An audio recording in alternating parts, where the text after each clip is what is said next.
大家好，欢迎来到快乐手工。我的视频呢，主要是和大家分享一些小手工，用不易的方法呢，把它给做出来。那这些手工呢，有时候会有图纸，我会把图纸放在评论区顶字的位置。朋友们看到图纸以后呢，会留言给我说，这样的尺寸呢，好像不是特别适合他家庭使用，问我能不能帮他把图纸重新画一遍，放大或者缩小。看到这样的留言，其实我挺为难的。因为呢，我不知道怎么样用文字把放大缩小的这个图纸描述清楚哈，所以今天呢，我想拍一个视频和大家解释一下。首先呢，和大家说一个题外话，我的手工啊，80%都是做包。那这些包的素材是哪来的呢？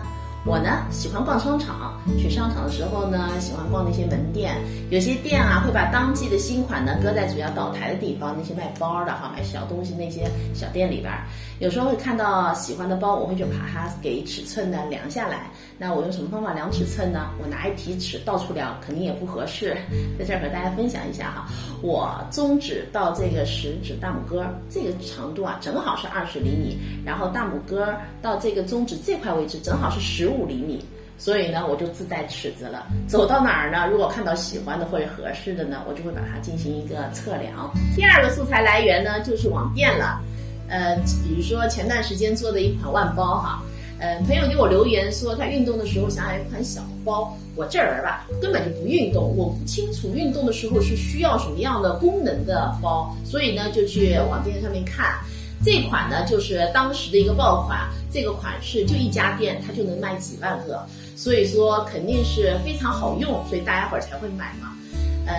好处是什么呀？网店上面看款式的好处就是它把款式的尺寸还有夹层那些所有的数据呢就拍得特别清楚。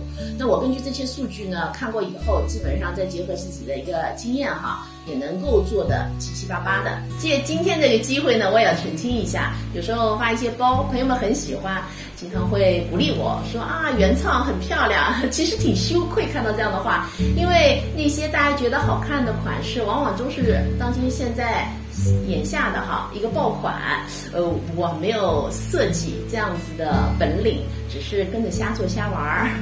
也感谢朋友们给我留言哈，对我的鼓励，我会继续努力的，希望自己呢有一天也能够设计出属于自己的包。话题呢有点扯远了，咱们还是回来哈，说说关于纸型放大和缩小的事儿。我先给大家看一个包哈，这款包呢就是一个运动品牌的一个爆款健身包，我是根据那个尺寸做的。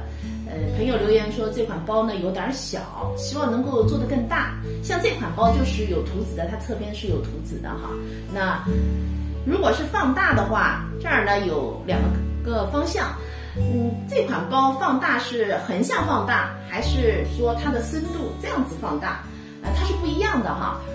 如果是横的这样放大呢，它比较简单，就是放这个尺寸就可以，我们把它加长就可以。但是如果你是要放深，其实两边的图纸它全部要重新画，而且这个也是要重新画，就是相当于你要重新画一个。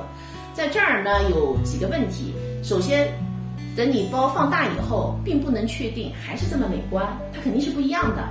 第二个呢，就是您让我画图纸，我这人呢，不聪明哈，我不能够确定我画给你的图纸是一定准确的，因为我没有做过。万一您要是做不上，做手工其实都有这种感受，前期的工作做了很多，到了合不上，显然也不合适，是吧？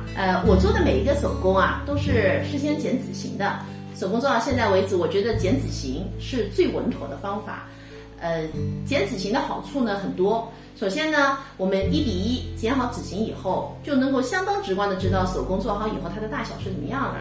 第二个呢，就是边和边之间的关系。那边和边如果是合得上的，纸型你是合得上的，再放到面料上面做成成品，基本上不会有太大的差距哈。裁剪面料的时候呢，最容易出错的呢就是算缝缝了哈，有时候会漏算啊，就算来算去的，到时候合不上，会造成这样的情况。那我的方法呢，大家在视频当中可能也看到了哈，我经常会说铺棉尺寸是多少，然后我们放1厘米的缝缝。事实上呢，铺棉就是纸型的实际尺寸，所以你就不用去考虑放缝缝，面料的尺寸就不用再算了。做手工材料的尺寸呢是非常重要的，所以我的视频1/3的时间都是在说材料的尺寸。我记得刚开始做手工玩手工1年到2年的时间之内哈，这段时间我做的所有手工真的是没有一样能够用的。所以现在有句话说啊，你学废了吗？真的是那样子。那时候做的几乎全部都是废品，就只能扔，根本就用不了。现在做到现在我就知道，把材料裁准确了，能合上，那基本上手工呢就成功了一半了。我的视频啊，最想和大家分享的呢，就是把复杂的手工简单做，只有成功的次数越来越多，您对手工呢就会有信心了，慢慢的呢就会做好了。这期视频内容呢就是这些了，感谢您啊花宝贵的时间来看我的视频，记得要帮我点赞哦，咱们下期再见。